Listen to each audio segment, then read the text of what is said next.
What is going on, guys? Welcome back to TheSlamDuncan YouTube channel. This is a channel where I like to talk a lot of Chicago Bulls, and I know I haven't posted in a month, so I apologize, but I am a student and I have to do work. But we're going to be recapping the Chicago Bulls season. We're going to review this entire year, talk about what went good, what went bad. Obviously, the bad part was the second half of the season after the All-Star break, but I want to talk about what was going really well at the beginning, and then obviously how things fell off the table. And then I want to look back at my video previewing the Bulls season where I made like some bold predictions and see what came true and what did not come true, as I'll be going through that as well. Looking at some of the stats that I made the predictions on, and I'll have to say I kind of did okay, but there's some disappointments in it as well. But before we get into it all, make sure you hit that like button if you're new to the channel. Hit that subscribe button. Let's get into it. As the Chicago Bulls, they finished 46-36. They are sixth in the Eastern Conference. If you look at this compared to last season, the Bulls had 31 wins last season, so this is a plus 15 win season for the Chicago Bulls, which I think is honestly really good. And I know last season was 72 games, but so let's just assume then last season's team wins 35 games, which I honestly don't think they do. I think they probably win 33, but I'll give them 35. Then that means this team had a plus 11 wins compared to last season's team, which is, again, that's solid. That's a very good improvement for this team. Look at the standings here. The Chicago Bulls, again, did finish sixth. They finished behind the Raptors, but they were able to stay out of the play-in tournament, which was huge because obviously, as we just saw in the play-in tournament, I just finished watching it, which was a fantastic play-in tournament, but anything can happen. So good job by the Bulls to finish out of the play-in tournament. I know they were at the top of the Eastern Conference for a bit, but they ended up not falling into the play-in tournament, which is very, very important. So really good stuff there. But let's talk about the good, and I would eventually then want to get into the bad here, because I think the good stuff this season, the Chicago Bulls pre-All-Star break, they did phenomenal job. They were 30-21 heading into the All-Star break. They're at the top of the Eastern Conference, fighting with the Miami Heat for the first seed. And while this was all happening, I was telling everybody, like, that we're not going to get the first seed. We're not going to get the second seed. Like, we were overachieving at that moment. I was even shocked. I mean, I was shocked to see that the Chicago Bulls were at the top two of the Eastern Conference. I mean, I did not expect that at all this season. And when you compare it to what all the critics were saying before the season, a lot of teams were saying this Chicago Bulls team's not going to get any higher than 9. They were thinking, like, this team's 100% in the play-in tournament. They're probably not going to make the playoffs because they're going to eliminate in the play-in tournament, or maybe some had them in the playoffs, but as like a 7-8 seed. But it was a shocker to everybody that the Bulls were somehow at the top of the Eastern Conference, including myself, who I think I actually had some pretty, like, okay predictions for this team. Like, I wasn't too hard on them. But that was a great time. The Chicago Bulls had a 9-game winning streak, which was really helped through with DeMar DeRozan. Like, DeMar DeRozan was the only reason why that 9-game winning streak happened. This was when Lonzo was dealing with COVID, Caruso was out, but DeRozan hit 2 back-to-back game winners, one in 2021, one in 2022, to keep the 9-game winning streak alive. So honestly, DeRozan kind of just saved this Bulls team for a good amount of it. The Chicago Bulls had 2 All-Stars this season. One was DeRozan, one was Zach LaVine, and obviously they both deserved it. And that was honestly the really good stuff. I think at the beginning of the year, you really saw this Bulls team defensively looked really solid, but that just fell off the table after November. After November, the Bulls defense was awful, and that's when things really started to go bad. In December, we were still winning, but that was thanks to our offense. But that's obviously not sustainable. And that's when the Bulls really started to get in trouble, as they just kept declining and then obviously finished in 6th. Another good thing that this Bulls team did, and I think it like really shaped their identity, at least initially, was they did a good job of getting out on the fast break. They were a team that's going to get out and run. They have a lot of ball handlers out there, so if one person leaks out, anybody can take it up the court and run with the team. That started to go away, unfortunately, at the end.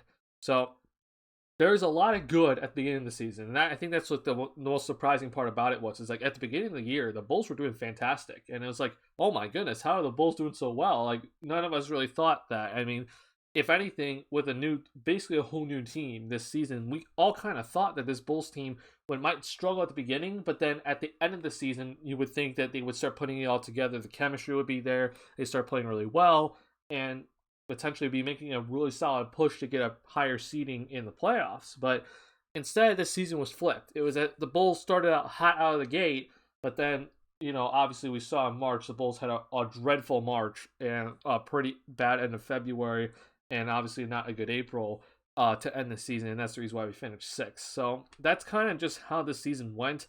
Another negative, unfortunately, was injuries. Lonzo Ball is out for the rest of the season. We were missing him. I don't even remember when he went out, honestly, but it was a game right before we faced Boston, and that's when his last game was against the Golden State Warriors at home, and that's when we found out that he tore, I believe it was his MCL or meniscus, but Lonzo going out was huge. And on this channel, you can look through. There's some stuff in this channel where it looks like I'm criticizing Lonzo, and look, I'm not criticizing Lonzo. I'm criticizing his stands out there, because I think a lot of people think Lonzo is like a legitimate point guard that could potentially or has all-star potential. And I just don't see that with Lonzo, but you can tell how important he is to this team. He is the number 4 option on this team. Obviously, this season with Patrick Williams out for most of the season. But Lonzo brings a lot to this team, but it's not his shot-creating ability, right? What Lonzo brings to this team is three-point shooting, which we saw the Bulls, after the All-Star break, sucked from three-point range. Lonzo is by far the best three-point shooter on this team, and I'm including him over Zach LaVine. So Lonzo's three-point shooting, especially off the catch and shoot, he is a phenomenal catch and shoot three-point shooter. Also one dribble pull-ups he's really good at. So that's what he brings a lot to this team. Number 2 is obviously his defense, as he can guard basically 1 through 4. We saw him guard like Julius Randle at multiple points this season. He's our main defender. So we were obviously missing that for the rest of the season, and he's huge on the defensive end, as he is basically our main defender when we put on the main guy. Third, he's a great defensive rebounder guard. Like, this dude, I think I would argue, is the second best rebounder on this Bulls team behind Vucevic. And that's honestly a problem, in my opinion, but his rebounding is huge for this team. And we were missing that down the stretch. And number 4 is obviously him in the fast break. I've said this before, I'm going to continue saying it. Lonzo Ball in transition is one of the best transition players in the NBA today, by far. But what I think people kind of get confused with him is like people think like, oh, he's gonna be the one initiating all the offense, and like, look, he initiates some of the offense, but he is not gonna be the guy to have the ball in his hands late in the game, trying to create a shot for himself or his teammates. That's not what he does, and he's not supposed to do that on this Bulls team. That's the reason why I think it's a perfect fit for this Bulls team. But missing him, his 3-point shooting, his defense, him in the fast break, like that was missing for a long time, and we saw this Bulls team crumble because we were missing him. But he's not the sole reason why this Bulls team crumbled, but obviously missing him was huge. So I think that's unfortunately where this Bulls team just kind of started to really teeter off, and we lost our identity at that point. Lastly, I want to talk about that was, I think, a negative, and I want to just briefly talk about this because I'm going to make a video on this later, probably after when the playoffs are done, because this is going to be a very big topic for Bulls fans, and that's Vucevic. Now, I've said before, this Bulls team has a big 3 with DeRozan, LaVine, Vucevic, and it was very clear that those are the 3 main guys, and Vucevic was by far the third option. Like, it was clear-cut that Vucevic is going to be the third option on this team.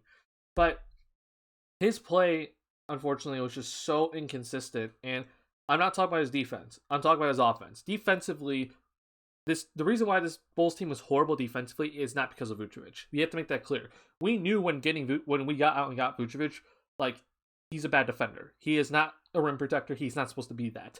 But his defense, honestly, especially at the start of the year, I thought it was pretty solid. He was in the right position always. He's not supposed to block shots. That's not what he's supposed to do. Do not expect that from Vucevic. But what you do expect from him is to be consistent on the offensive end, and he just wasn't that this season. Now, if you look at the numbers, he honestly looks like he's pretty good. The only thing that is really down for him this season was his 3-point percentage, which I can live with personally. But his play, especially when LaVine was starting to miss games, when we started missing other players, that's when it was really, really evident that Vucevic just wasn't himself. And I don't know what that is, whether it's him being run in the Billy Donovan offense, or Him being the third option, he just couldn't adjust. But Vucevic was big this season in terms of like he had big like bad moments this season when we needed him most, and that's really what's bothering me. Also, your 7-footer has to be able to make shots in the paint. I don't know what it was with Vucevic, but it just seemed like we did not know what we were going to get from him every game. Again, I don't care about the 3-point percentage. He could be missing threes. That does not bother me at all. But when he's missing those shots in the paint, when he's posting up a PJ Tucker and misses a hook shot, or when Levine sets him up perfectly from 8 feet away and he misses, that's unacceptable. And I think that's unfortunately where this Bulls team, like, we saw this potential, especially when we were rolling. If he just figured it out, this Bulls team wins 50 games easily. And I think that's the unfortunate part for this team. But that's all I have, just kind of recapping some of the players, just the good and the bad overall. Let's get to some of my bold predictions. I'll start off with the good stuff. And my first bold prediction actually was that the Bulls were going to finish 6th or higher, but they were not going to be higher than the 4th seed. And I stayed true to this, even when the Bulls were at the top of the Eastern Conference. I was like, this Bulls team is not going to be the 1 seed or the 2 seed. Now, when they were up there at 1 or 2, I was like, maybe they could get 3. They could potentially steal 3 here, but I do not see them getting higher than 3. But as we saw, they came back down to earth. And honestly, I thought this was a pretty just solid prediction on me, because I'm like, this Bulls team is clearly better than last year's team. And I think that they're going to show out and show that they're better than some of these other teams. And they did. They finished 6th, so it's exactly where I placed them to be. I said that they're probably most likely to be 5 or 6, but potentially could get up to 4, and they finished right where I said, at number 6. So good job, me. I'm actually pretty happy about that. If you want to look at my bold predictions video, I'll link it up in the cards and also put it in the description so you can rewatch it and just know that I'm not just pulling random stuff here. My second bold prediction was that they're going to be higher than the New York Knicks. And I did say that the Knicks were going to make the playoffs, though. So I thought the Knicks were actually going to be in the play-in tournament, but that did not end up happening, honestly, as the Knicks actually were all the way down here.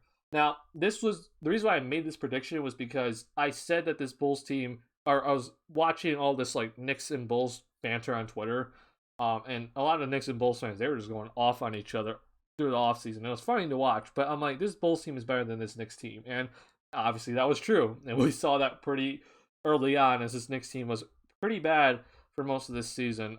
So, good prediction on my part. It's just unfortunate for the Knicks, as I did not think they'd fall this bad. So, sorry, Knicks. Sorry, Knicks fans. You just did not do well this year. So those are my actually good predictions. Let's go to actually, I do have another prediction, and that was the Bulls would have 2 All-Stars this season, and that became true as well, but I didn't put that in my bold predictions because I thought that was actually pretty self-explanatory. But let's talk about some of the other predictions that I made. One of them was that I thought the Bulls would be a top 10 assist team, and as you can see right here, this Bulls team was not in the top 10 in assists. Instead, they were all the way down to 19. Now, this isn't horrible.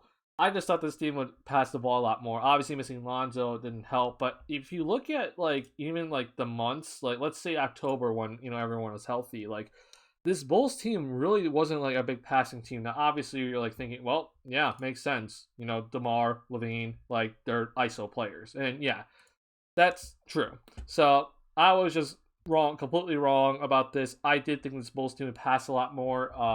23.9 assists per game is not horrible, but you definitely want to see that higher. I thought they'd be top 10, but honestly, they're not. But I just love the fact that the Spurs are up here again. They're always up here. I love Greg Popovich, so props to them. But Bulls, they need to do a better job with that. Secondly, I said the Bulls were going to be a top 10 team, top half team in defensive rating. And when you look at the month of October here, the Bulls were 6th. And this is the reason why I thought that. I was like, oh, this Bulls team is going to be a really good defensive team, because last season, the Bulls were 11th in defensive rating. And I'm like, okay, they could definitely do that again.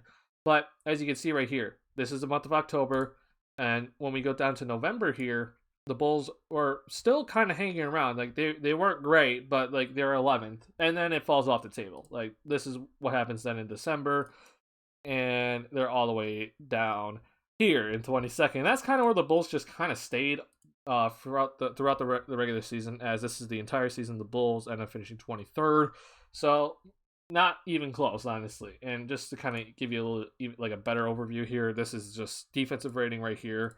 Month of October, month of November, and then it just is awful. And then look at this in April, man, 126. This is just awful. So, another bad prediction on my part. I did have the Bulls also. I don't know if it was top 10 or top 5 in steals per game. That did not happen either, and I'm upset about this because I thought everybody would be going after the ball as the Bulls finished 23rd again in steals per game. I honestly did think that they were going to be a top team in steals and also deflections, but that did not come true. Obviously, no Lonzo for a good amount of the year, no Caruso for a good amount of the year hurts this. But I honestly thought that everyone would be getting the passing lanes. And I thought like Levine and DeRozan would be, averaging almost like at 1.5 steals per game. I thought Patrick Williams, him missing most of the season didn't help with this, but I thought he'd be a good person getting steals. But that just did not happen this year. So I'm wrong about that as well. So I take that on. Not a good look by me, because I really did think that this Bulls team would be in the passing lanes, getting a bunch of deflections, getting a bunch of steals, and getting out in that fast break. That just did not happen. So I'm sad it didn't, because if this Bulls team did, then we're much higher in the standings right now. But it's unfortunate. But that did not happen. So that's just kind of looking over what I predicted from this Bulls team before the season started. Didn't do too well. I think it was like 2 of 5. Honestly, probably 1 of 4. So not too good by me. So this is just kind of a recap of this Bulls season, and I want to finish by saying this. If you got to this point in the video, I appreciate you watching. But let's just talk about this to finish here. This Bulls team was not supposed to win the championship this season. This Bulls team was not supposed to make it deep into the playoffs this season. This Bulls team was supposed to just be better and make the playoffs this season. Hell, if we started this season badly, but then we ended up at the 6th seed to end after, go on a pretty good run to end the season, the city of Chicago would be cheering loudly right now, because we all thought this Bulls team was going to be a playoff team. But it just looks so bad right now because this Bulls team through March and April was just awful. We were 8-15 after the All-Star break. We were awful after the All-Star break, and it sucks going to the playoffs on basically like a losing streak. We were just so bad. And I understand that. Or actually, I think we were even worse after the All-Star break. What were we? I don't even know. But my point is, we have to keep this in mind, that this Bulls team just was not supposed to win the title this year. We were not supposed to be a top seed this year. I understand when the Bulls were at the top of the Eastern Conference, a lot of bandwagoners came out, but also a lot of Bulls fans started to think, man, maybe we could contend this year. I mean, it didn't seem possible at the beginning of the year, but this team was 38-21 going to the All-Star break, top of the Eastern Conference. We beat the Brooklyn Nets twice at that point, who we all thought were contenders. Like, we were all thinking, like, or at least some people were thinking, maybe this Bulls team was supposed to actually contend this year. But we saw at the trade deadline that this Bulls team did not make any trades. And a lot of people were upset about that because they're like, no, this is the time right now. We're supposed to win it all. We were not supposed to win it all this year. We have to keep that in mind. This Bulls team was supposed to take step 2, what I call, is from getting out of the rebuilding stage and into the playoffs. Like, that's basically what this Bulls team was supposed to do, and they did that. And not only did they do that, they stayed out of the play-in tournament. That's a huge success. And I understand that this Bulls team, right now as things are constructed, it doesn't look that ideal, but we have to trust AK and Mark Eversley in the front office, because they completely turned this team around. We saw this Bulls team go from 31 wins to now 46 wins, and it has completely changed this culture of this team. Brought in Billy Donovan this past offseason. You got Lonzo, you got Caruso, you got DeMar DeRozan, all of which when you had no cap space. This Bulls team has the ability, with AK in the front office, to pull off a bunch of moves that we did not see coming at all. So you have to understand that while this Bulls team made all these moves, AK is not done, and he was not done after this past offseason. He did not expect this Bulls team to become a contender like that after all the moves he made. He did not make any moves at the trade deadline because he understood that this Bulls team, if he makes a trade at all, whatever trade it was, it did not push this Bulls team enough into contention level status. So all those people calling for Harrison Barnes, Jeremy Grant, etc., that move does not push this Bulls team to contender level status. And it was very evident, as shown at the end of the season, that this Bulls team has a lot of work still to do to get to that level. But to get to that level, they had to get out of rebuilding mode first and get into the playoffs, which they did this season. That's what I wanted this season, and I think this season, even though it ended badly, was an absolute success. I am very pleased with how this Bulls team played this season, especially at the beginning of the year. I understand the end was horrible. I understand that. But you have to understand, this Bulls team went from awful team to now we're in the playoffs. Next season is when things get real. And that's when I expect this team to become a contender. But to say that this team should have been a contender after winning 31 games last season is ridiculous. Do not have that expectation. So while the Bulls are the 6th seed, they're going to be facing the Milwaukee Bucks in the first round of the Eastern Conference playoffs. It's a pretty rough first round matchup. I do not expect the Bulls to win this at all. But the playoff experience is very important for this Bulls team. And I hope all those young guys and also Zach LaVine get that good playoff experience so that next season they're ready to go and play well, extremely well in the playoffs, and hopefully go deep in the playoffs next season. So that is all I have for this video, which is recapping the Bulls season, which, again, I have it in my book as a successful one. I know it ended badly, but going into the season, I said 6th seed or higher. No higher than the 4th seed, though. And they got that. That's exactly what I wanted, and they did it. So you can't be too mad about it. Now, I know you guys can have your own expectations, but I honestly just think that this Bulls team should have been contending after going 31 wins last season is ridiculous. That is just ridiculous of you if you think that. So that's all I have for this video. I hope you guys enjoyed. I will be making a preview video of the Bulls versus Bucks series matchup. Look out for that. Playoff basketball is around the corner. Hope you guys are excited for that, as I am very excited for that. I have my Bulls hat. This is a Derrick Rose hat here with Derrick Rose on the brim, so it's a pretty cool hat. But see red, go Bulls in the playoffs. I'll see you guys in the next video.